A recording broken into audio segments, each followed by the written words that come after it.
आए हुए सभी परमात्माओं को मेरा नमस्कार, जिनके द्वारा हम हमारी आत्मिक प्रोग्रेस कर सकते हैं।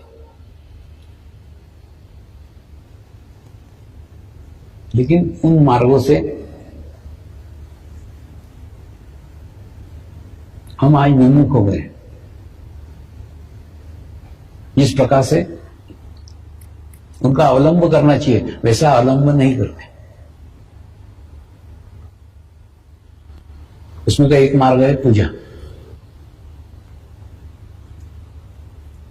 अब आपके दादाजी को, नाना जी को पूछो ना, पहले के समय में पूजा घर का मुखिया करता था। घर का जो प्रमुख व्यक्ति है वो पूजा करता था। लेकिन आजकल वो प्रमुख व्यक्ति को समय ही नहीं है, टाइम ही नहीं है।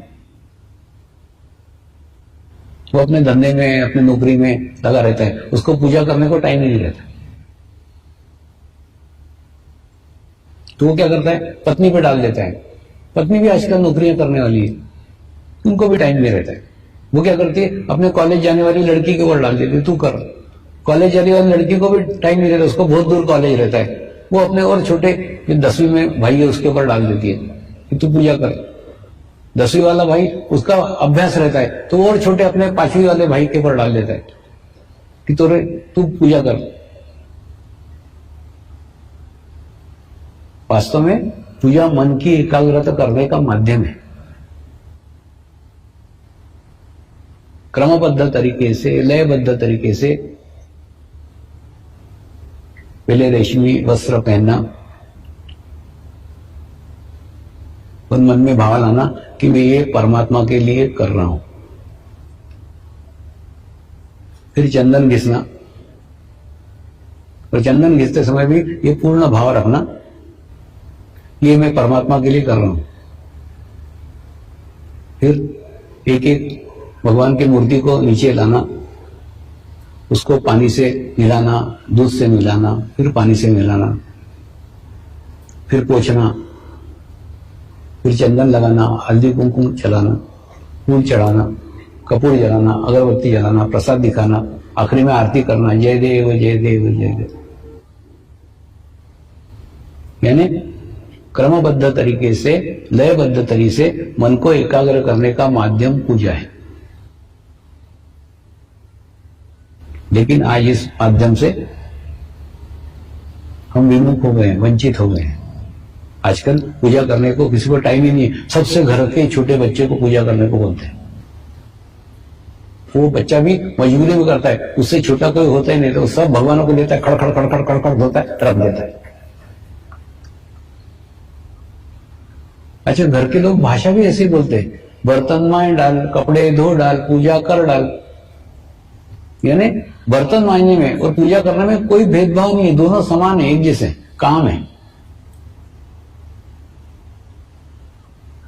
तो पूजा जैसा सशक्त माध्यम आज हम खो चुके हैं।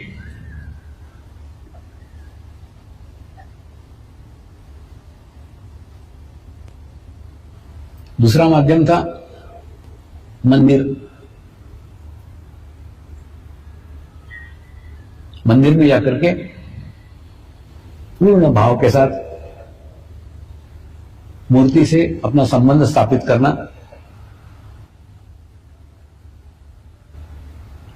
तो अंतर्मुखी शक्तियां मूर्ति में स्थापित होने के कारण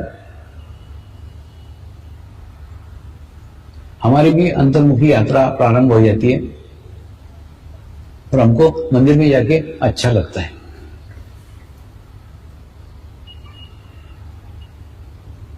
लेकिन वो माध्यम भी हम खो चुके हैं। हम मंदिर में मन की एकाग्रता के लिए, मन की शांति के लिए जाते हैं, हम मांगने जाते हैं। मेरा ये काम कर दो, मेरी ये समस्या दूर कर दो, मेरी ये प्रॉब्लम दूर कर दो। थोड़ा समझो ना, समस्या शरीर की है। जब तक जीवंत हो, जब तक समस्या रहेगी। एक खत्म होगी, दूसरी चालू कर लोगे, और तुमको समस्या है मतलब तुम में समस्या है।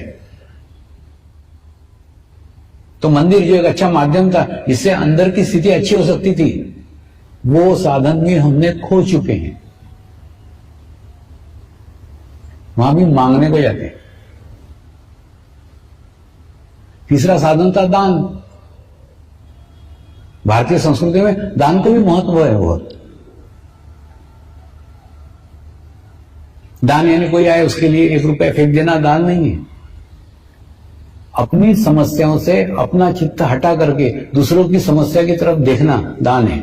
उससे 2 फायदे हैं। एक तो आपका चित्त आपकी समस्या पे से हट जाता है, दूसरा दूसरे की समस्या दूर करने के लिए आप सहायक सिद्ध होते हो।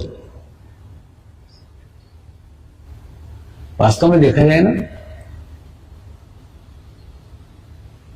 दान को जितना महत्व दिया गया है, उस महत्व को न जानते हुए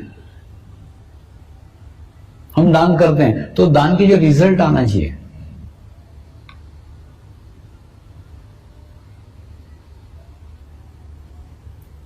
जो परिणाम आना चाहिए, वो हमारे जीवन में नहीं आते।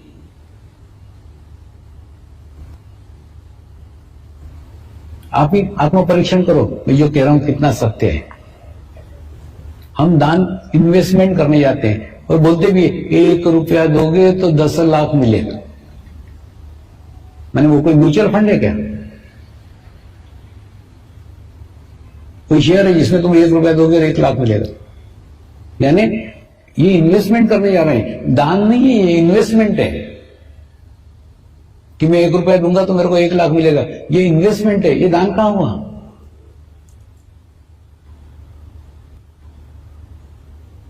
दानसरी के माध्यम को भी हमने खो दिया है। दूसरा, मेरा ये काम कर दोगे तो मैं इतना चढ़ावा चढ़ाऊंगी, मतलब रिश्वत। भगवान को भी नहीं छोड़ा रे बाबा। एक जगह तो छोड़ो, डाकन एक घर छोड़ के करके तुमने एक जगह नहीं छोड़ी, वो मंदिर को भी वहां रिश्वत का ये बना दिया कि मेरा ये काम कर दोगे तो मैं इतना चढ़ावा चढ़ाऊंगी, इतना पैसा दूंगी, इतना दान करूंगी, इतना। तो दान इन्वेस्टमेंट नहीं है, दान रिश्वत नहीं है। और दूसरा, इस जन्म में देंगे तो अगले जन्म में मिलेगा। अरे काय को अगले जन्म की आशा रख रहा है रे? अब तुम इच्छा ही कर रहे हो अगले जन्म मिलेगा, जा साले अगले जन्म में जा।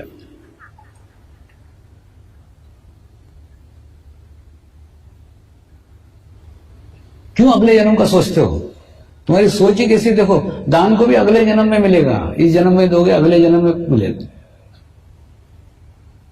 चौथा, अपने पाप कर्म कम करने के लिए दान करते है ना। कई साधु संत बोलते हैं, तूने इतना पाप किया 1 लाख रुपए दान कर, पाप मुक्त हो जाएगा। इतना दान किया 10 लाख रुपए दान कर, मुक्त हो जाएगा। ये कोई बनने का चोपड़ा है क्या कि कम हो जाएगा, घट जाएगा? जितना पाप किया उतना भोगना ही पड़ेगा, वो कुछ नहीं कटने वाला है। कोई पैसे से पाप कटेंगे क्या? तुमने जो पाप कर्म किए वो तुमको भोगना ही पड़ेंगे। पैसे के दान देके उससे दान से वो नहीं कटौती हो सकती। तो दान पाप कर्म काटने का माध्यम नहीं है, दान इन्वेस्टमेंट नहीं है, दान अगले जन्म में मिलेगा ये नहीं है, दान रिश्वत नहीं है। दान सरी के पवित्र शब्दों को भी सत्यानाश कर डाला।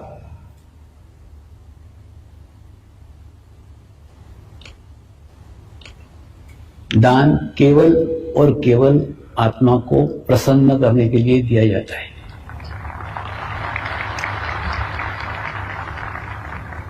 एक रुपया दो, लेकिन किसी को बताने की आवश्यकता नहीं, किसी को दिखाने की आवश्यकता नहीं, और आप इसलिए दे रहे हो कि उससे आपके मन को अच्छा लग रहा है। वहां पे दान करके मेरे मन को प्रसन्नता लग रही है, मुझे अच्छा लग रहा है, मेरी आत्मा स्ट्रांग हो रही है, मेरी आत्मा सशक्त हो रही है, इसलिए मैं ध्यान कर रहा हूं। मेरे को कुछ नहीं चाहिए, मेरा कोई इन्वेस्टमेंट नहीं है, मेरे को अगला जन्म लेना ही नहीं है, अगले जन्म में मुझे चाहिए ही नहीं, मैं रिश्वत दे नहीं रहा हूं, मेरे पाप कर्म काट नहीं रहा हूं, कोई अपेक्षा ही नहीं है, कोई अपेक्षा रहित दान आत्मा के साथ करो। आत्मा को पवित्र करने के लिए, आत्मा को शुद्ध करने के लिए, आत्मा को सशक्त करने के लिए दान करो। तो दान के अर्थ को समझो पहले, दान काय के लिए कर रहे हो? तो दान भी एक माध्यम था, वो भी हमने खो चुके हैं। अब बताओ, पूजा खो दी, मंदिर खो दिया, दान खो दिया, रहा क्या? अब एक ही मार्ग बचा है, वो है ध्यान। अब इसको खराब मत करना। और कोई मार्ग बचा नहीं रे बाबा, कोई मार्ग बचा नहीं, एक ही मार्ग बचा है, ध्यान। ध्यान अपेक्षा के साथ मत करो। सारे माध्यम तुमने गंदे कर डाले, सब माध्यम दूषित कर डाले, सब माध्यम अशुद्ध कर डाले, अपवित्र कर डाले, इसको अपवित्र मत करो। ध्यान कोई अपेक्षा के साथ मत करो। ध्यान करने से मेरा ये हो जाए, कुछ नहीं होगा तुम्हारा। तुम्हारे आत्मा को सशक्त होगा, आत्मा स्ट्रांग होगा, आत्मा मजबूत होगा, बस इसके लिए ध्यान कर रहे हैं। आत्मा की प्रसन्नता के लिए ध्यान करो, बाकी कुछ नहीं चाहिए। मैं इस मार्ग में कोई अपेक्षा से नहीं आया, लेकिन आज उस स्थिति में हो कि मेरे को पाने के लिए जीवन में कुछ नहीं रह गया, ये स्थिति तुमको मिलनी चाहिए।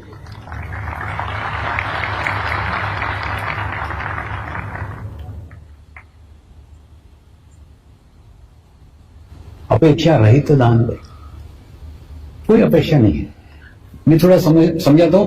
अपेक्षा सारे साधना का सत्यानाश कर देती है, सारे ध्यान का सत्यानाश कर देगी, सारे साधना का सत्यानाश कर देगी, सारे समय का बर्बाद कर देगी। क्यों? थोड़ा समझ लो। अपेक्षा का संबंध आपके शरीर के साथ होता है, आत्मा की कोई अपेक्षा नहीं होती। आत्मा को कुछ नहीं चाहिए। ध्यान आत्मा का परमात्मा से संबंध स्थापित करने का शुद्ध और शुद्ध माध्यम है।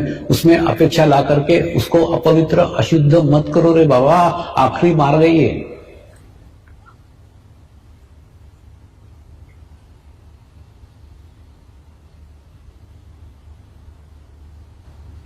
ध्यान केवल इसलिए करो क्योंकि उससे आपकी आत्मा प्रसन्न, आपको अच्छा लगता है।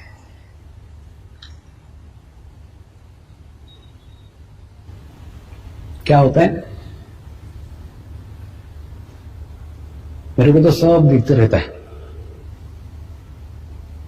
और जो सब दिखते रहता है ना, वही तुम्हारे सामने रख रहा हूं। इसमें ना दो प्रकार के साधक हैं।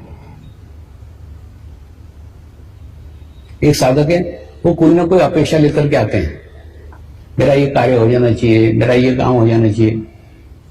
आते हैं, ध्यान में आते हैं, और वो कार्य पूर्ण होने के बाद में ध्यान छूट जाता है।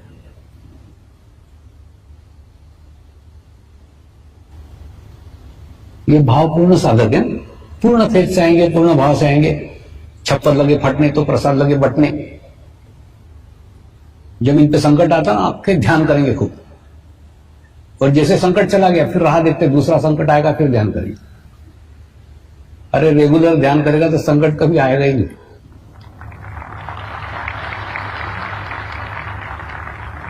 वो दूसरे बुद्धिवादी साधक है। बुद्धिवादी साधकों की खूब प्रगति हुई है, आध्यात्मिक खूब प्रोग्रेस हुई है। उनका कोई विश्वास ही नहीं है इस चीज पे कि ध्यान करने से कोई अच्छा हो सकता है, ध्यान करने से कोई भला हो सकता है। तो उसके कारण क्या? उनके कोई अपेक्षा ही नहीं है। वो ध्यान सिर्फ इसलिए कर रहे हैं, ध्यान करके टेंशन मुक्त रहते हैं, ध्यान करके बीपी कम होता है, ध्यान करके शुगर कम होती है, ध्यान करना अच्छा लगता है, रिलैक्सेशन होता है। बस इतने के लिए ध्यान करते हैं, बाकी कुछ मिलना चाहिए, मिलना कुछ नहीं रहता है। तो उनकी अच्छी प्रोग्रेस होती है, अच्छी प्रगति होती है। तो अपेक्षा लेकर के ध्यान मत करो ना, सिर्फ आपको अच्छा लगता है, प्रसन्नता लगती है, केवल इसके लिए ध्यान करो। थोड़ा समझो, मनुष्य के कार्य करने के ना दो स्तर हैं। एक शारीरिक स्तर पे कार्य है, तो शारीरिक स्तर के ऊपर तुमको कार्य करते आएगा। एक आत्मिक स्तर पे कार्य है, आत्मिक स्तर पे करोगे तो खूब विशाल कार्य तुम्हारे माध्यम से, तुम्हारे हाथ से हो सकता है। ठीक उसी प्रकार से तुम अपेक्षा करोगे तो जितनी तुम्हारी औकात है, जितनी तुम्हारी दृष्टि है, जितना तुम्हारा क्षेत्र है, जितनी तुम्हारी पहुंच है, उतना तुमको मिलेगा। और अपेक्षा रहित कार्य करोगे, इतना मिलेगा कि रखने को भी जगह नहीं रहेगी। मेरी किताबों की बातें नहीं, जीवन तो मेरे अनुभव बता रहा हूं। इस मार्ग में कोई अपेक्षा से नहीं आया था, आप भी कोई अपेक्षा से मत आओ। एकदम करके तो देखो, अपेक्षा रहित जीवन एक 45 दिन करके देखो, 45 दिन में दुनिया बदल जाएगी।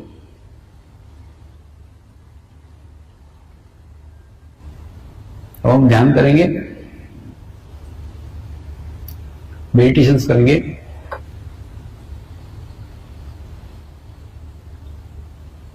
आज आत्म साक्षात्कार का अनुभव लेंगे।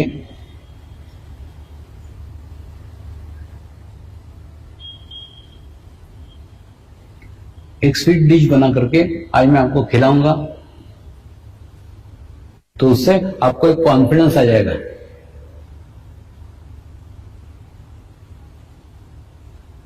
आपके अंदर एक आत्मविश्वास आ जाएगा कि मेरा भी ध्यान लग सकता है, मुझे भी अनुभूति हो सकती है, मैं भी सहस्रार्थ स्थिर रह सकता हूं या रह सकती हूं। ये आत्मविश्वास आपको आपके जीवन में आगे काम आएगा कि उस दिन हुआ था, बाद में भी हो सकता है।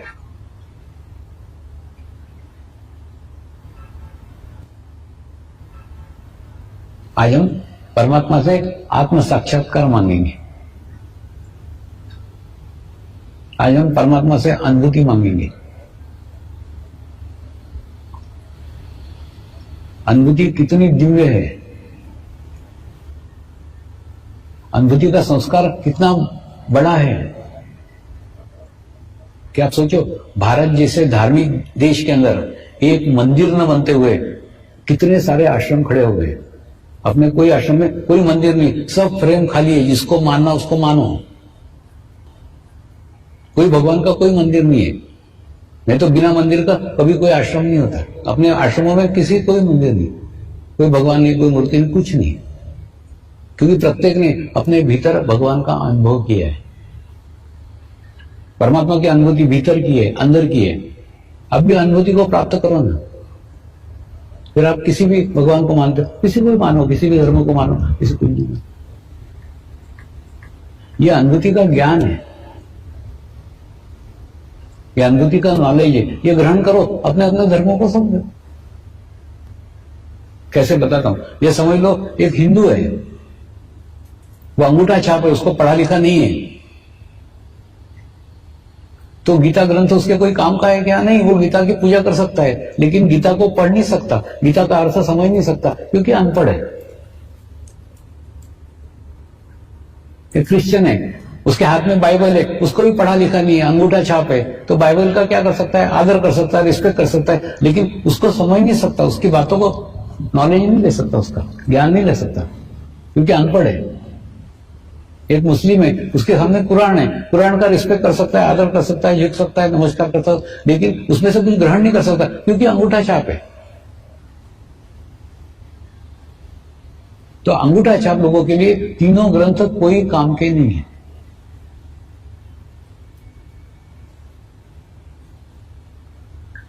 वे केवल उसका आदर कर सकते हैं, बाकी उसमें से कुछ ग्रहण नहीं कर सकते। ठीक उसी प्रकार से यह अनुभूति का ज्ञान है,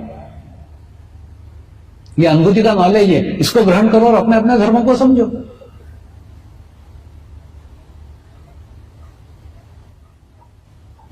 वो उपासना पद्धतियां हैं, इसको आप धर्म समझ रहे हो। अपने अपने उपासना पद्धति का अध्ययन करो ना, उसको समझो, उसके सही अर्थों को समझो, सब समझ में आएगा। जब तुमको अनुभूति का ज्ञान हो जाएगा, अनुभूति का नॉलेज हो जाएगा। तो आज हम वही अनुभूति का ज्ञान, अनुभूति का नॉलेज ग्रहण करेंगे।